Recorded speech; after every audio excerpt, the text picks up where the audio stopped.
Have you heard about Global Poker? Global Poker is the fastest growing card room in the US today, and it's available online at globalpoker.com. Global Poker is a social poker site that offers safe and secure cash-out options by using their unique and patented sweepstakes model. Players can compete in big guaranteed tournaments, jackpot sit-and-goes, or cash games featuring Hold'em, Omaha, and even Crazy Pineapple. Don't wait. Check out Global Poker today. Poker Stories is an audio series that features casual interviews with some of the game's best players and personalities. Each episode highlights a well-known figure in the poker world and dives deep into their favorite tales both on and off the feld.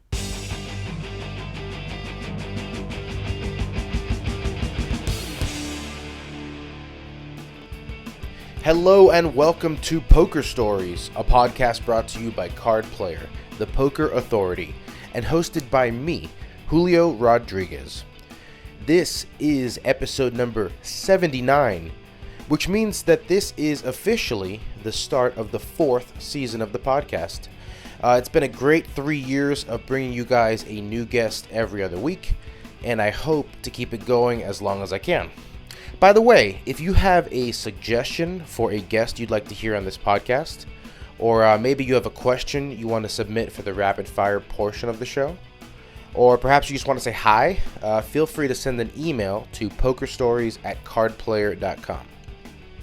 As I look at our podcast report card at the 3-year mark, I am reminded to thank all of you loyal listeners who have helped us continue to grow and reach more poker fans. It's also very encouraging to see that a majority of the new listeners each week are also going back to the beginning and checking out the other episodes. To start out this new season, we have high-stakes poker player Dan Shak. Now, you have probably seen Dan on many high roller streams like the Super High Roller Bowl, the Party Poker Premier League, and also on shows like Poker After Dark.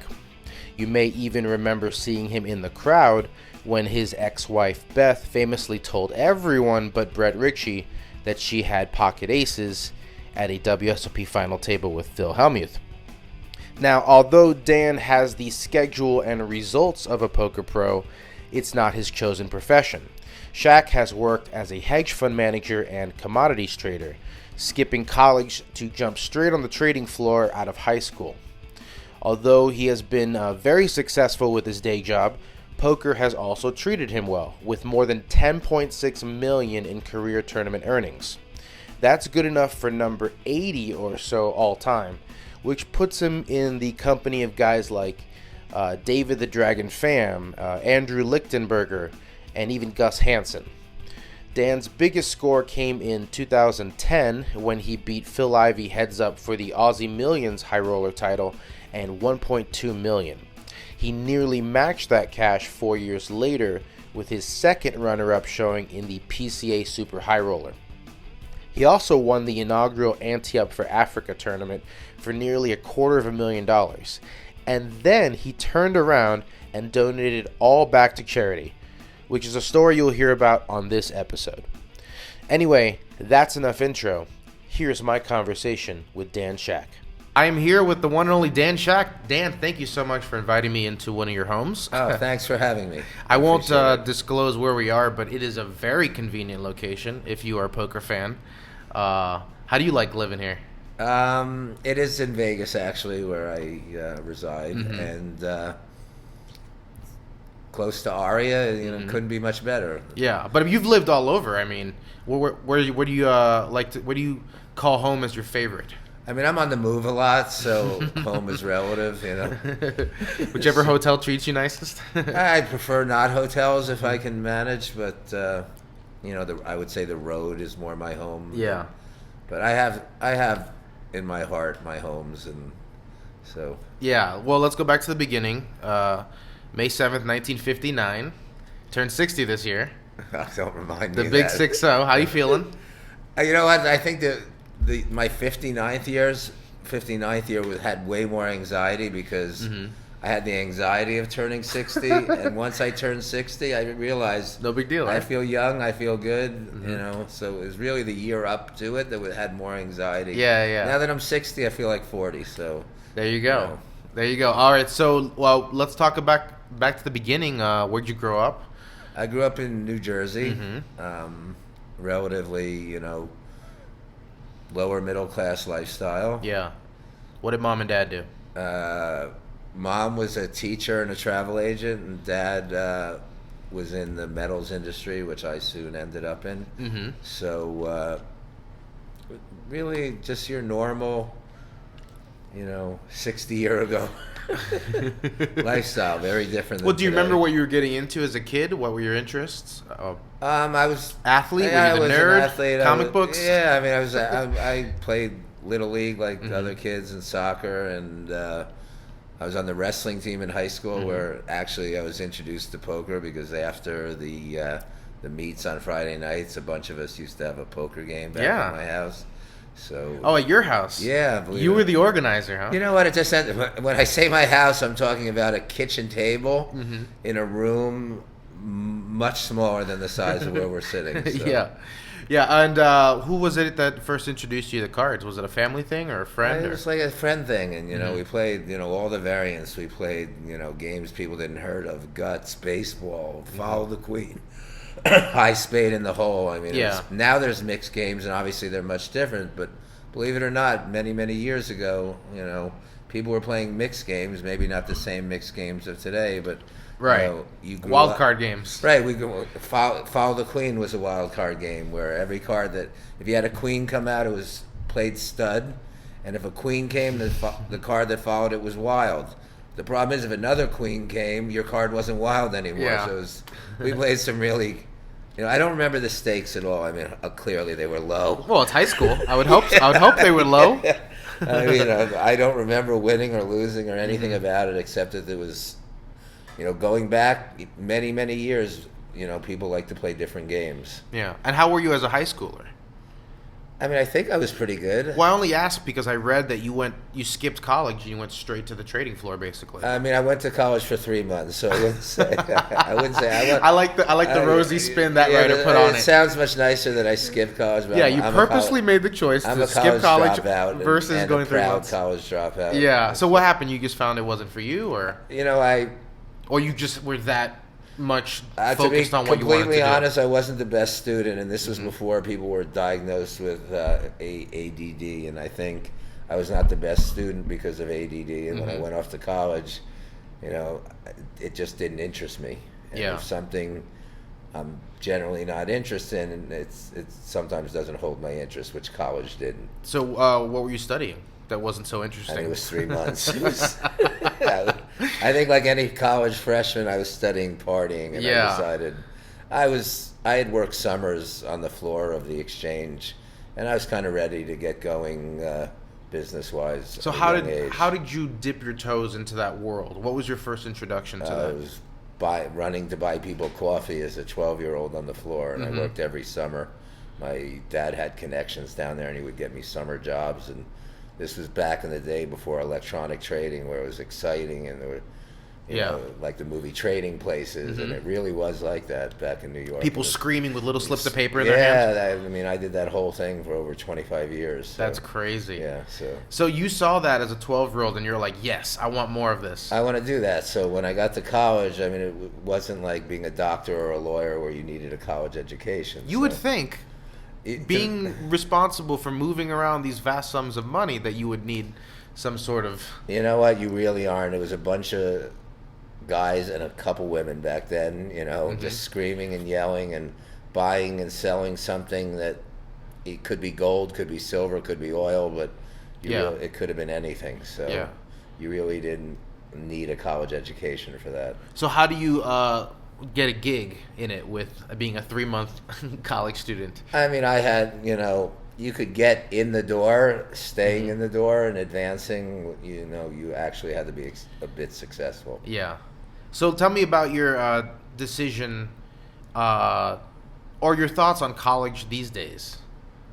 I mean, I want my kids to go to college. I mean, obviously, we want for our kids what's different than we had. I wouldn't want them to be a poker player. I want them to go to college. I just really would want them to be happy. But I think a college education is a good stepping stone, and I would never recommend to anyone not to go to college. All right, so you're not one of those success stories who's like, it's all a scam. College is just a waste of time. I mean, I've had a couple kids go through college, and it looked like mostly a one big 4-year party to me. But 5 years in my case. But for a lot of people, it opens doors to different careers. So I think if you're going into a career that requires it, it's great. And if not, I don't know. So you get on the trading floor. You start at the lowest rung and work your way up, basically. So how does that work? Are you just making connections, working with other companies, starting your own thing? I worked for an individual, and I just was a clerk, and he took a shot on me and put me in the ring, and it worked a lot like, poker players these days that get back. So this was sort of staking. I won't tell you how many years ago, but I will tell you, because you already said how old I am. It was approximately 40 years ago. They had staking, and if you work for someone and prove yourself as a clerk, they would take a shot on you and put you in the ring and take a percentage of your trading. And so I got a start. That's how I got my start. So you're not necessarily moving money for clients. They're just gambling on you and your ability to make good bets. You know what? Back then there were traders that filled orders, and then they had what they called locals, which are people that traded for themselves on the floor. I was a local. Got it. Okay, so, I think that's where I was missing. Yeah, okay. So I just traded my own account. I had no clients, and I split it with my backer. Yeah, your goal is to make as much money as possible. Correct. This was 40 years ago, and that's why I understand the whole backing system in poker and everything. It actually existed in the business. Yeah, there's actually a quote I pulled from you from another article. You said, "They are almost exactly the same thing. Poker is an extension of what I do professionally. It's probably not a good idea to have poker as a hobby, because the idea of a hobby is to be something completely different to your work." Yeah, and it sounds like you did the exact same thing. It couldn't really be truer, because I love poker and I love my job, but I'm getting a little tired of both because of the length of time. When you make your hobby similar to your work, it really doesn't. It's probably not a good idea. Yeah, well, you got into poker at the highest levels in 2004, I want to say. I mean, I guess you would say I was part of the moneymaker effect. Okay. So what was it that you just literally saw moneymaker and you're like, I can do that? No, I don't think so. I think it was a coincidence, but it might be the first time I played the World Series was either the year he won or the year after. And it was the year after I was certainly part of it. I would have to look back to check, but I think Raymer might have won the year after, and I for sure played that year. Yeah. So I might have started the year after Moneymaker won. And was this just the thing with your colleagues at first, or was it like you had to seek it out? The first event I ever played, I went to Aruba for one of the Ultimate Bet series. And I remember my first event was a $500 preliminary, and I cashed in that. And then whatever the main event was after that, I'm pretty sure I cashed in that, or I might not have. But that sort of, clearly you've interviewed a lot of people, and if you get bit by this bug, it's really hard to get away once you start. I think the first time I saw you in person was maybe Canada, Niagara Falls, in like 2007 or something like that. I played a few years up in Canada. I think I went deep. I remember going, why is that guy always on his laptop? Like, he's just constantly running to the side of the room on his laptop, running back and forth between hands. You really did do both jobs for a lot of the day. I still do. Nothing's really changed. So when people who see you with the laptop out, what are you doing? What do they... Unfortunately, my career used to be you trade on the floor. It was 8 hours a day, and then you're done. And in 2007, it basically went electronic, and they changed it to 23 hours a day. Yeah, there's always a market open. Well, we had 1 hour closed, and that was just strictly to move it from one trading day to the other, or else they wouldn't close it at all. But 23 hours might as well be 24 hours. Exactly. So constantly glued to there. So what are you looking at? Like real minute by minute changes? And I'm a market maker, so if you're a market maker, you have to adjust your markets based on a bunch of factors, which I really don't want to go into too much. But it's... But these aren't necessarily numbers. This could be news stories or whatever. There's a variety of reasons that you have to... And I have a partner and I have people that help me, but... it's 23 hours and they have to sleep too, and they're in different time zones, so it's, and I tend to be a hands-on person. Yeah. So I probably work 18 out of those 23 hours, I would guess. I bet. Let's get back into the poker. How did you find your introduction to poker, the poker world? How did they greet you? Were you accepted right away? In general, I've always found it to be an inviting place. Listen, I was an amateur coming into a game, so you're always welcomed as a rec by the pros. So, But you found it to be a friendly place, an enjoyable place to spend your time, obviously. You know what? I worked really hard, and I really, to this day, a lot of my socialization, because I don't have times to do lunch and do dinner and things like that. So, poker is a combination of, I'm working, I'm playing, and I'm socializing. So for me, poker is very, a multifaceted experience for me. It's interesting that you call yourself a rec, given that you have $11 million in live earnings. Obviously, there's different versions of recs, right? You have a quote here that basically says that recs don't care about more entries or bigger prize pool. We care about our chances of winning. Basically, Correct. That's what you said. Yeah. And I thought it was interesting that you refer to yourself that way, despite all these years in the game, playing with the best players in the world. And it's my belief that if you want to keep recreational players in the game, and I think, I started as a recreational player, then maybe I got sort of not so bad, and now that the game has changed, maybe I'm sort of back to being really that's kind of how I solvers or whatever. I'm not interested in that kind of stuff. I love to play and play by feel and play by gut instinct. I mean, like a lot of there's still players that don't want. Why do you want to play a game that's solved? If they solve the game, I think the game is done. Yeah. So I don't want to be part of that solving the game, world. And like you said, you're on your laptop. Who has got time to memorize?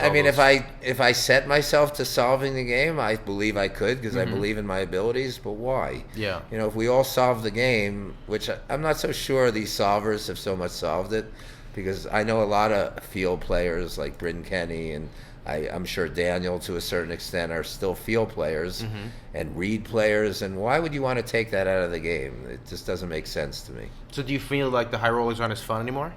There's no question they're not as fun anymore. I'd be playing more if I thought they were fun. Second of all, they're not a hobby anymore.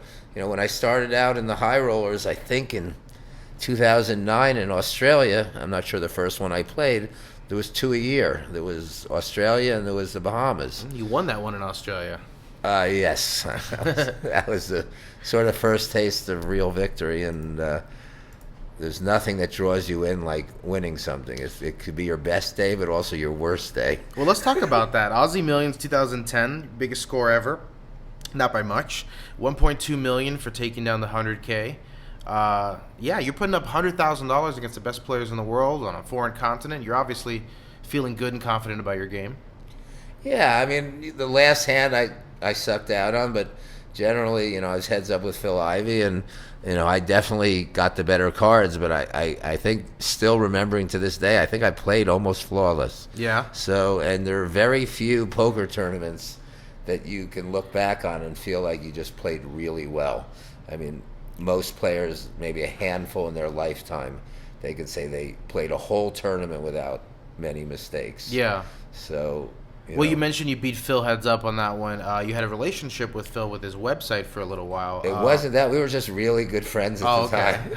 So it was a lot of fun because, of course, he's Phil Ivey. And second of all, he still is one of my good friends, and there's nothing like... You got to have some good Ivy stories, right? I mean, the first story was, ones that you're allowed to tell. Ones we got heads up in Australia. We were taking a walk before we started the heads up match, and I knew the answer. I said, "Oh, you're not interested in any deal at all." Started cracking up. Like, of course not. As it turns out, the cards went my way, and I won, but it was just funny because he had all these side bets, and that's why he couldn't do a deal.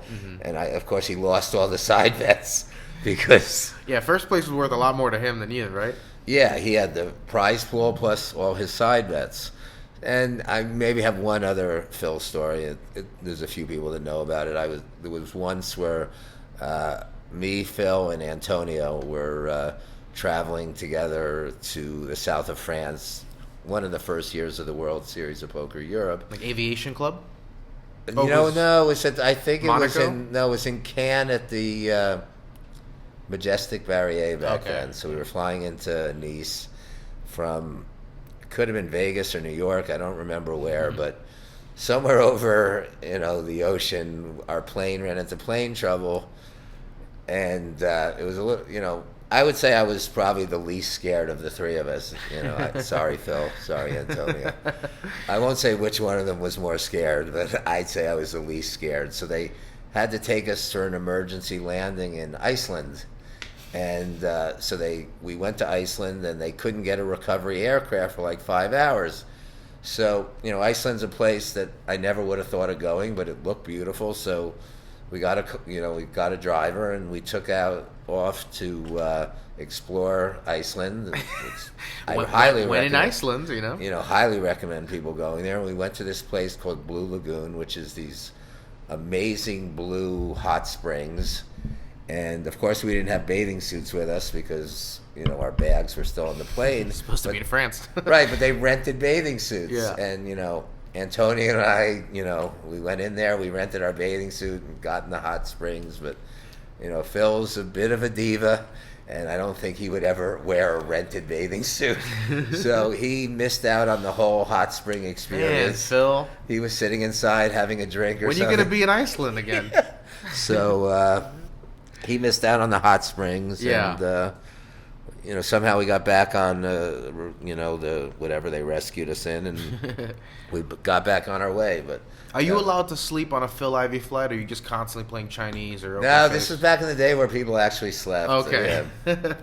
I think maybe people were still degenerate back then, but yeah, I mean I've flown with people, and these. They have to play heads up on the plane, or they have to play Chinese on the plane. I mean, I still need to catch up on some sleep. So me, when I'm traveling, I'd rather sleep. So. Well, what do you think? What's going on with Phil's situation now? I mean, are we ever going to see him play poker in the States again, or?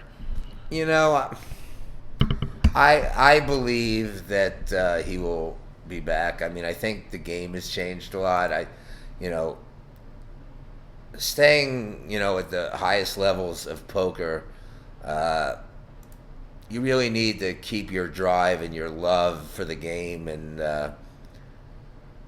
to stay at the highest levels, you sort of really have to still be motivated to play. And I haven't spoke to him about it, but just from observation, it's hard to stay motivated over a long period of time.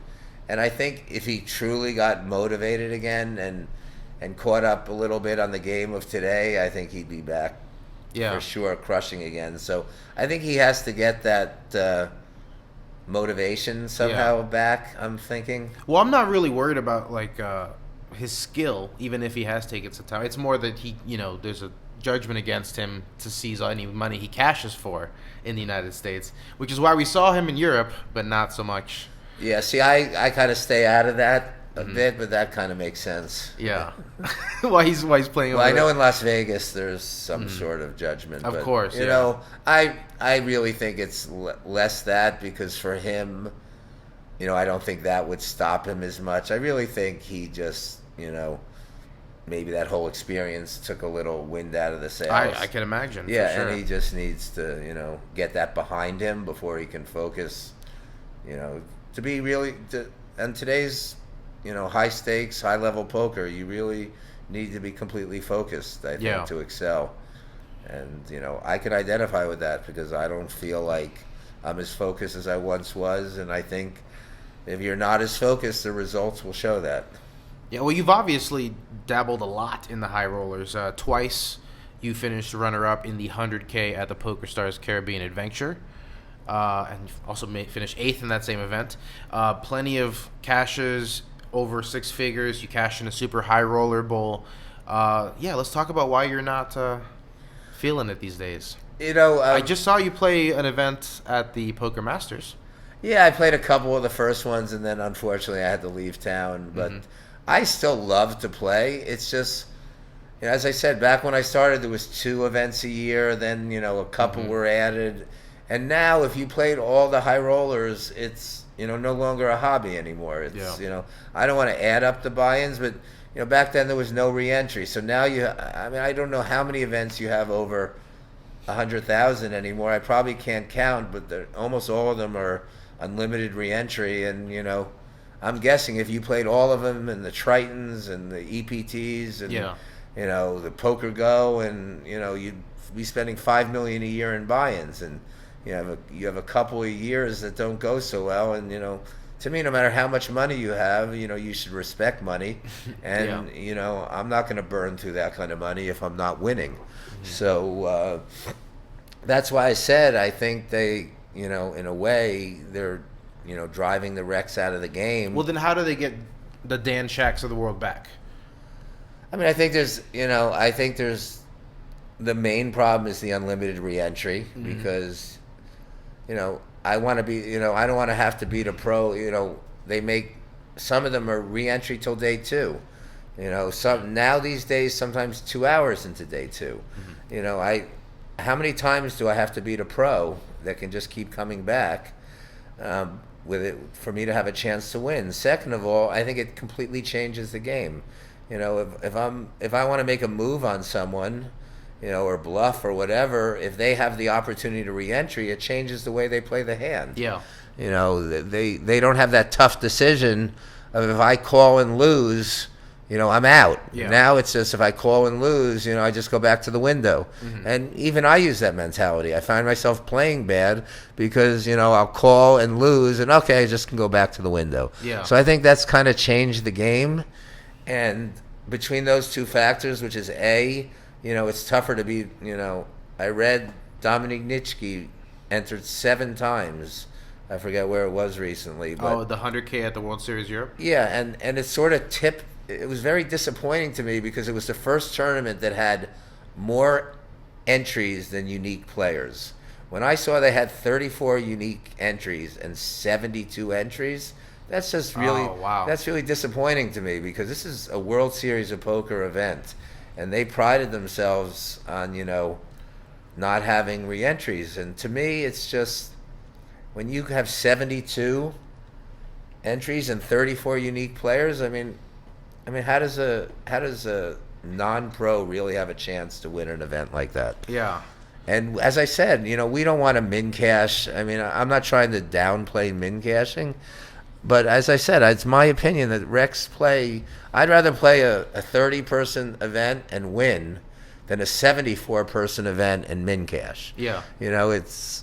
So that's really, I found myself bubbling more events and min cashing, and as again, I'm not trying to put down, any cash is, an achievement, but ultimately, if a non-pro is playing, it's for the thrill of winning. Exactly. Right, and I think the chances of that have been significantly reduced in poker now.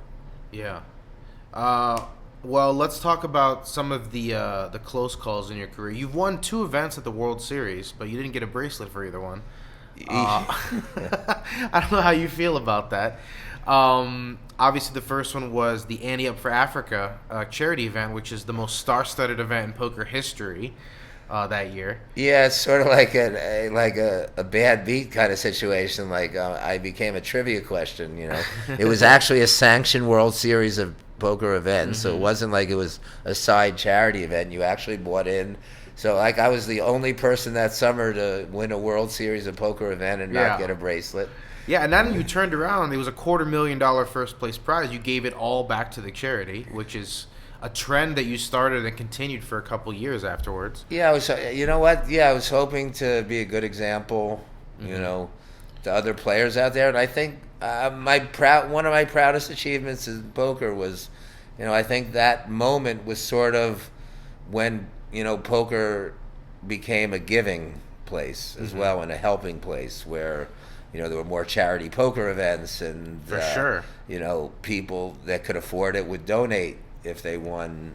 So if you had to say what I'm proudest of in poker, it's not any of my poker achievements, but I believe that I helped start in poker, like golf has it and other things, that poker now has an extremely charitable side to it. Yeah, I just had Jamie Gold on the show, and he talked about he's helped raise over $500 million through various charity poker tournaments. Excuse me, how much? $500 million. Okay. Well, he's been connected to the charities. I'll take the under on that. I love Jamie. To the charities and events that have raised that amount of money. Hasn't been directly from him, obviously. We take the credit how we can. I mean, this summer I played the Tiger Woods charity event, and I won it. And you know what? I didn't win $1, and it was still, I played a game with my family and my kids for nothing, and win. That's why I say I think winning is really what brings. I think to get the Rex back into the game, you got to give them a chance to win. Otherwise, I think you're just going to keep losing them. Yeah. So.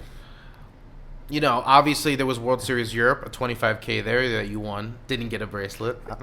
Don't know how you feel about it. You have bracelet envy is what I'm getting to. Yeah, it was like the last event and the only non-bracelet event. And I'm telling you, the field was, there were maybe 30 entries, but it was a tough field. Yeah. And again, I got lucky on I think I was against Makita, heads up.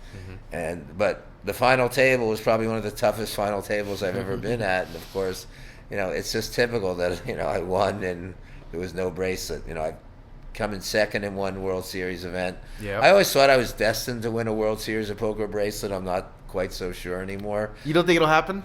You know what? If it happens, it happens. But to be honest with you, I think the fact that they've gone to Europe is, and they're giving out, bracelets in unlimited 100Ks and giving out bracelets in online events, and 100 bracelets a year probably if you count everything. I think to a certain extent, I don't blame them. I mean, they're in the business of making money, but I think to me, the value of winning a bracelet to me is diminished a little bit, and it may sound like sour grapes because obviously well, I'll ask you again after you win, and I'd still love to win a bracelet, but I'd like it to be in a non-reentry event, in Las Vegas, like an old style, old school World Series classic event. a classic bracelet. Not one with an asterisk on it. Yeah, that's basically it.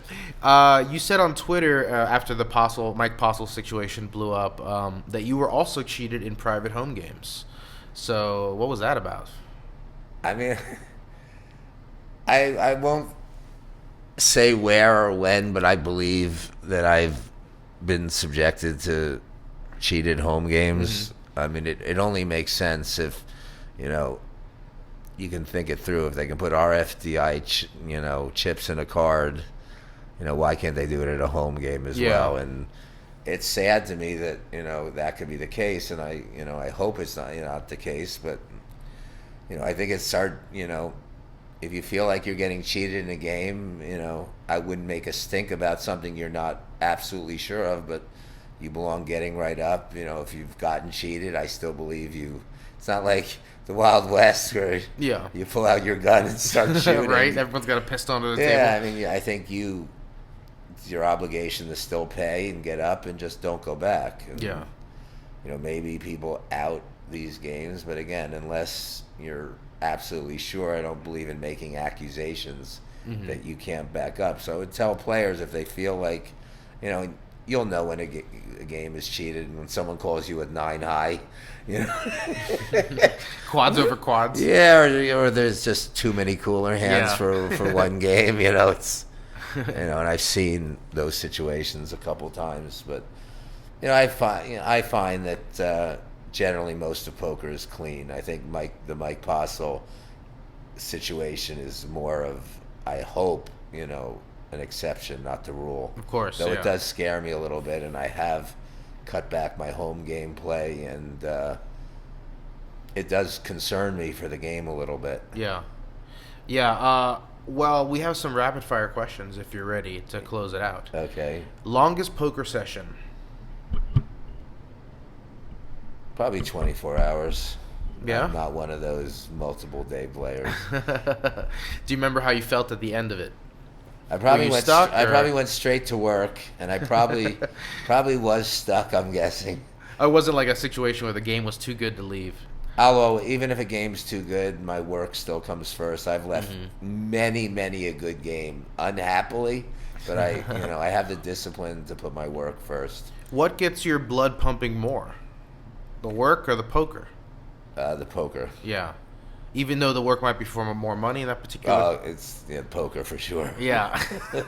I could lose a fortune at work, and if I have a winning poker session at the same time, I'm very excited. Oh, that's good to know. Yeah. That's good. At least you have it. You can win both ways. Yeah. So. Biggest pot you ever won or lost? Your choice. I lost a $300,000 pot. Oh, probably more than that to John Robert at Aria once when he called me been on this podcast. with an ace on board and with ace jack, and I had pocket kings. Realizing that he doesn't like to fold, I barreled all streets, and he just called me with an ace. So I blame myself. What do you do when you lose a $300K pot? Do you take a walk or? I think I lost a $600K pot, but not. It was 300 of your own money. I know. I lost. That was my biggest losing session because I really don't like to play that crazy. Mm-hmm. Just some people have to play as big as they can. That's not me. As I said, I've had much bigger fluctuations at work, and that to this day is still the most upset I've been. And for it to happen to JRB too. Yeah, I mean there was a couple. He's not going to be quiet about it. He was probably, he wasn't. He says he's the same MF. You know what I'm saying? Win or lose. One thing you got to say about him is he's the same. I don't know what language I can use on. You could say whatever you want. He's the same motherfucker, win or lose. Yeah. He'll put it on his own Instagram. And I respect him about that. Yeah, for that's being true. That way. Broke living. Best swap or piece you've ever had of anybody? I don't know if that's a thing for you. No, you know what? I've always made. I don't swap. Generally don't buy pieces of people because then it becomes a business. And again, this is a hobby to me. I hope it always is. I hope it doesn't have to become my business because I'm gonna have to downsize my lifestyle considerably if poker becomes my business. Do you ever get poker players who come up to you for advice, for financial advice and stuff like that? You know what? I get all kinds of. That's one thing that the poker world has opened up. I meet all kinds of interesting people that poker. Whether they recognize me or whether they come up to me. Most of the time, I just meet a lot of great, interesting people. I mean, clearly. People can go to other poker players for better advice than me. I read one thing you wrote. You said, if you're interested in poker, then put the money in poker. And if you have some extra money, buy a house. And that's it. Yeah, you still stand by that? Yeah, I mean, I think you have to invest some money and put it. If you're a bit of a gambler, you have to make sure you put some money where it's safe. Yeah. So I still. Otherwise, it will get touched. Yeah, I still highly recommend that. And buy yourself a home before you rent. Blow it all at the poker table. Weirdest place you've ever played poker for money? Ooh, weirdest place. Or gambled for money? I'm not a big gambler, believe it or not. It sounds like it, but I really try to stay away from weird places, so I really can't think of weird places. Says the guy who found himself in Iceland. Well, that was not by choice, but yeah, I try to stay out of weird places if I can. Who's the best poker player we've never heard of? Ooh, that's an interesting question. The best poker... Or just an underrated person. I will tell you who. He's actually well known now, but what really struck me was playing, I think it was PCA, I forget where it was, but I played with Fedor when he first started playing, and no one ever heard of him, and he was probably... he might have been 18 because it was somewhere you could play before he was 21. Yeah. And it just struck me how amazing he was when he first started playing. You saw it before anybody else did. Correct. No one had heard of him yet, and he couldn't have been nicer at the table, and he just, I respected that he didn't have like a learning curve. He just came in and just crushed. Yeah. You know, and I respect him because he came in, crushed, and before he let himself go into a downswing, he just walked away. Yeah. You know, so to me, left that's on top too. That's what I'm saying. To me, it's just like he walked in, crushed, and left at the top. And even though I would say, yes, everyone's heard of him, I played with him when no one heard of him, and he just was a nice young kid, and he won with, you know, complete class, and all he knew really from beginning to end was winning. I'm not saying he hasn't, but I bet his win rate is probably, you know, if you did win rates of, you know, cashes or wins per tournament. He didn't have those 10 years of struggle. That's what I'm saying. Yeah. He walked in, crushed it. He probably won, I would say he won 10% of the events he played. I mean, I don't know the math, but his cash rate and win rate per tournament play per entry, you know, would probably be right up there in the top 5. So, Absolutely. yeah, so that impresses me. It doesn't impress me someone that, you know, fires 5 bullets in every event and, you know, has 25 million in lifetime earnings. That doesn't impress me at all. You know, what impresses me is the people that go in there and still want to put, you know, I can re-enter, but my goal in every tournament I play is to fire 1 bullet, because when you go in there with that multiple bullet mentality, I don't think you play well. You're burning money, yeah. Yeah, and he's, even though obviously he's well known today, I'm going back in the past a little bit with that one. You already talked about your proudest poker accomplishment. What about your biggest poker regret? Do you have a hand you should have folded, or a spot you should have called? It would have made all the difference. It was actually quite recently, and the blogs that I pounded the table. It was a 50K in Seminole Hard Rock a few months ago. The one Jason Mercier won. Okay. And with 9 people left, paying I think 7. I was chip leader at the final table, and with 8 people left, I was second in chips to Jason. And I just made a really tired, horrendous play with pocket kings on the bubble. And even though to this day, I mean, I was playing to win, it was just a horrendous play. And you know, unfortunately, these kind of poker moments affect you going down the road, and I still kind of feel the effect of that play. Of that play, yeah. The lingering aftershocks. Yeah, you just, when you have like take a really bad beat, it's important that you mentally get over it, or you play something really bad. You know, it takes a little time to get over that, and you have to be cognizant of that. That's part of the reason, you know, that was kind of really the last high roller I played in, because I really not quite sure, you know, I'm over how bad I played that hand. So I don't want to turn, you know, blowing a $50,000 tournament into, you know, another 500,000 events of playing bad. Yeah. While the so until I sort of feel like I'm over that bad play, because I think it does affect you. You know, some people go out and play for years with it affecting them, and I think it'd be more important to mentally work on getting over it before you jump right back in. Obviously, for your job, you're constantly looking at numbers. Are you a poker player by numbers? Absolutely not. Do you know the math in poker? You know, obviously I know 80-20, I know 60-40, I know 50-50, but I'm not one of those people, I got it in, you know, 33 or 34 or 12 or 2. You know what, I just want to play by feel, and, you know, keep it fun. I don't want to sit there and, well, you know, there's a 30% chance he's bluffing, so the pot odds are this and that, so I have to call. I mean, first of all, I'm usually working while I'm playing, so I don't have the time to figure that. I'm working numbers on my work, so I really don't have the time to work. Yeah. This might not apply to you. What was your worst job before poker, or I guess trading? Did you have any when I dropped out of college, I think I had 3 jobs. First was a company called Manpower. I was living in my brother's house in Vermont in the dead of winter, and people would move cross country, and of course, you know, the movers and the trucks, you know, they didn't have 5 guys to unload the truck when they got to Vermont, so there was a company called Manpower, and I had to go to these movers, and in the dead of winter, I start unloading trucks. So that I went from there to a place called Al's French Fries in Burlington, Vermont, that I worked, and then I followed that with a stint at KFC. So I remember what it's like to be, you know, poor. My first job on the floor, I earned $300 a week. I lived in an $80 rooming house, and my budget for dinner was about $3. Man. So I think it's good to remember these times in your life because it keeps you humble. Mm-hmm. You know, it keeps you connected with everybody. I mean, I think it's important that, you know, you can go to a black tie dinner or you can go, you know, to KFC for dinner. Right, that's what I'm saying. I pride myself in most of my friends just being regular Joes, and Mm-hmm. you know, it doesn't matter who you are; it matters what you are, and I think that's my proudest achievement is that I'm able to navigate myself through all these different worlds and have all these different friends.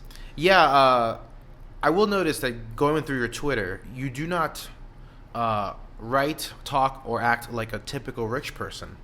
Because I hate rich people. Is that true? Yeah, I really do. And I won't use the word hate rich people because I have a lot of people that I'm friends with that have money that I like. But in general, I hate that mentality. I think we're, you know, all born the same. I think we all die the same. And to say someone's rich or poor, I mean, we're all just people. Yeah. And most of my friends are just regular Joes because, you know, that's what I think about myself. I'm a regular Joe, and Yeah.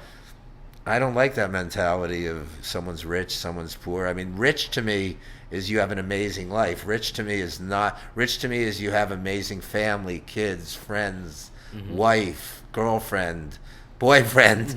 You know, it's love is love type of days. So I'm trying to, you know, but I just think that's rich to me. Rich is having a fulfilling life. So I think everyone completely misuses the term rich. Rich should not apply to money. Rich is someone that has an amazing life. Yeah. So I think I'm very rich, but not financially. I think, you know, I'm just blessed. And, you know, good health obviously is, you know, if you have good health, that's rich as well. So I think the word rich is completely misused. I like that. That's great. Do you have a celebrity doppelganger? Or have people ever told you look like somebody? Well, everyone says I sound like Jack Nicholson, which Okay. is quite, and it's been numerous times. I don't see it. Like, I hear my voice. I don't.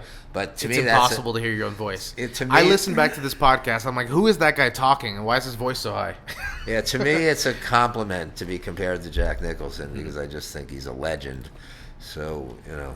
That's funny. He just came up on the last podcast I did. Yeah, I mean, obviously I don't look like him, but I think because it's been brought up so many times, from yelling and screaming on the floor, I assume my voice is a little deep when I talk. Yeah. So maybe that's where it comes from. Like Jack Nicholson. I like that.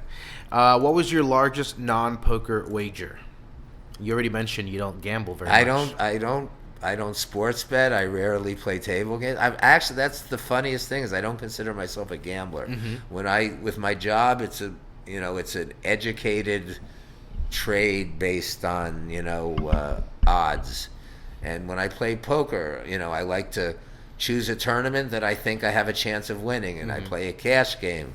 You know, I think, you know, game selection and tournament selection is very important. You know, if you just play every tournament, you know, I don't know. I just think you have to pick your tournament and.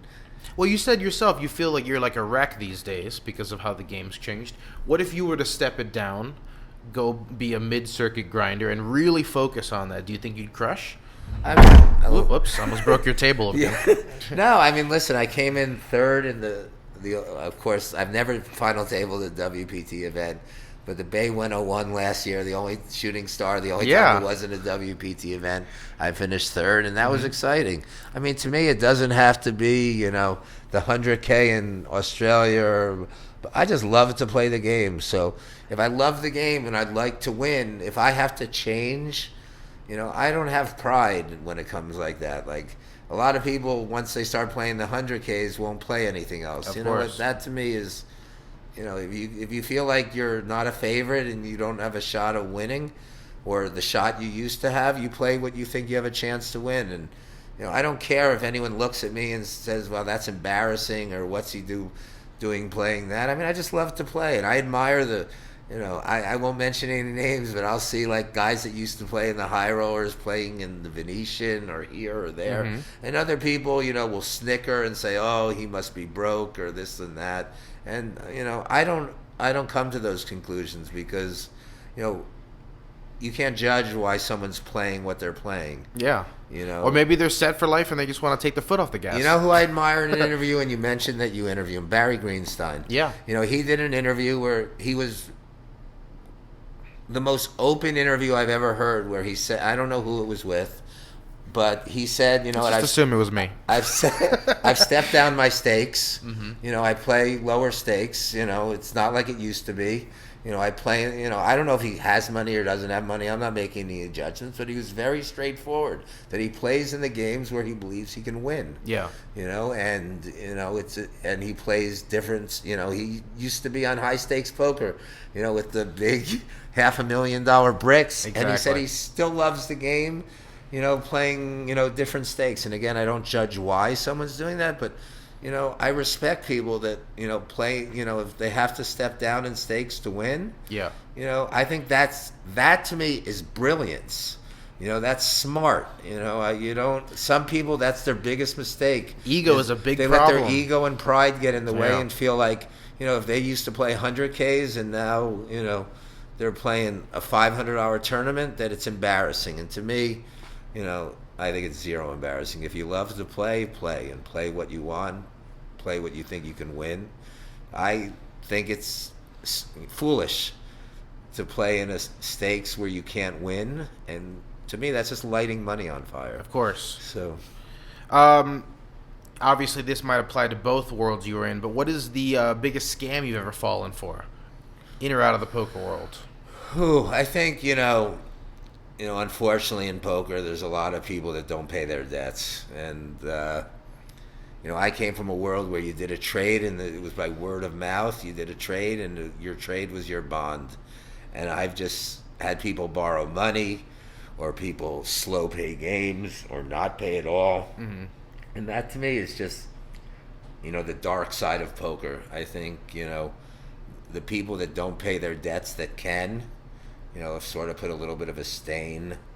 Yeah, and they still walk around and play every event. Play every event and go out, they post on Instagram how rich they are and, what a great life they have. And then I hear, they stiffed a game for $100,000. Yeah. I mean, to me, that's disgusting, so.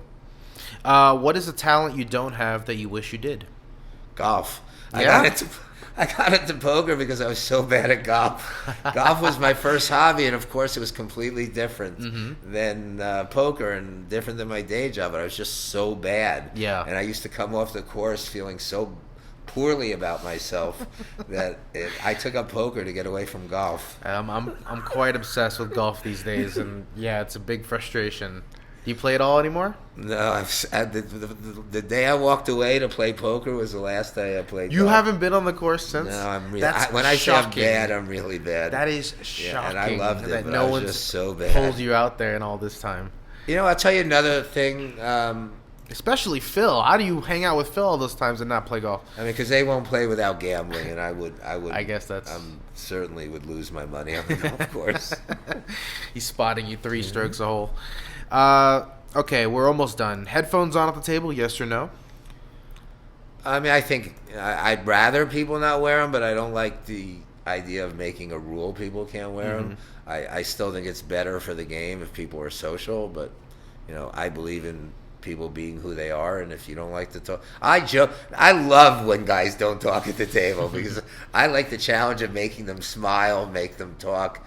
I've made quite a few very serious poker players laugh and talk. It's one of the goals of mine when I'm at a table because I love to get like D. Pete's to smile or some of the guys. That's a rarity. Yeah, that's what I'm saying. I love the challenge. I'll never forget. He doesn't play, but this guy Alex Kravchenko years ago. I remember Krav. Yeah, I mean, I don't think I ever saw him smile at a table in my lifetime. I got him to actually crack a grin once, and that that could have been 10 years ago, and it's still one of my proudest poker moments. That's funny, especially in the high rollers where image is a lot of. I mean, we talked about Fedor. He's like one of the smallest, least imposing people out there, but table presence is such a huge aspect, a part of it. Are you aware of yours, or how it comes across, or how it works in your favor? Different day. I have like 5 different personalities that come through the day. If I'm tired, if I've had a bad day, if it's a weekend, I'm a different guy on the weekend than I am during the week. So I'm way more social at the table on a weekend. Yeah, you don't have the laptop. Right. So if I get the laptop away from me, I'm actually a very social, talkative guy at the table. Favorite album? Ooh, I hate to pick a greatest hits album, but probably the Eagles' greatest hits. Me and my wife were listening to Eagles last night. That's funny. Great documentary too. Mm-hmm. Yeah, I watched the documentary, and then we watched Hell Freezes Over. But right, she was like, "Oh, I do know the Eagles." I'm like, "Yeah, they have a lot of songs. It's not just Hotel California." Favorite movie? Well, it's probably one of Shawshank Redemption, probably. Mm-hmm. I think that's still IMDb's top movie of all time. Yeah, I hate to pick something that's, I like to be a little bit of a rebel, so I hate to pick a popular opinion, but a Papillon years ago, I thought was really good. That's an artsy one. And obviously the Godfather movies, Even 3? Even 3, and believe it or not, a movie I watch over and over I really like is Pacino in Carlito's Way. I don't know if you saw that. Mm-hmm. For some reason, there was some moments in that. Carlito's Way. Did you ever see that? You like gangster movies, I guess. Yeah. Did you watch that movie? Yeah, or no? of course, yeah. I'm the end where he goes, remember I'm Billy Blanco from the Bronx, when John Leguizamo kills him at the end of the movie. Well, I guess also the New York connection is there for you as well. Yeah, I just thought there was a lot of great moments in that movie, and the acting was Check it out, listeners. All right. We end the podcast the same way every time, with a question from the random question generator. Yours is, if you could become invisible, what would you do first? Ooh, if I could become invisible. Keep in mind, you can enrich yourself, others, or save the world. I mean, there's a lot you could do being invisible. Ooh. Get revenge. So that's sort of like being a fly on a wall kind of question. So if you could be on a fly on the wall anywhere, wow. You know what? I never think in that way. So I don't even know if I have an answer to that question. You never have to pay for tickets anywhere again to do anything. That would I love. Not really concerned for you, but yeah. No, but it wouldn't be backstage passes every time. It wouldn't be a financial thing for sure. Yeah, you wouldn't just break into like Fort Knox or anything. No, That's boring, right? no. It would definitely be something personal, probably something I can't even say on this podcast. So there you go. Yeah, mine might include a trip to Washington D.C., but we'll see. I guess walk freely through the White House. Wouldn't that be fun? And listen to all the conversations. See the conversations and the real inner workings there. Just start if you could turn your phone invisible as well, live streaming randomly, random things from. That would be fun. Anyway, Dan, thank you so much for inviting me into your home and coming on the podcast. Thank you so much for having me. That's it. That's the show. Thank you once again to Dan Shak for inviting me over and sharing the stories. Go follow him on Twitter at Daniel_Shak.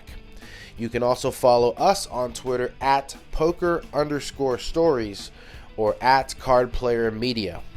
If you like the show, please hit subscribe and then go check out the archives. If you have the time, please leave a rating and a review. And then let us know about it with an email to pokerstories@cardplayer.com. And to say thanks, we'll give you a free digital subscription to Card Player Magazine. Thanks for listening.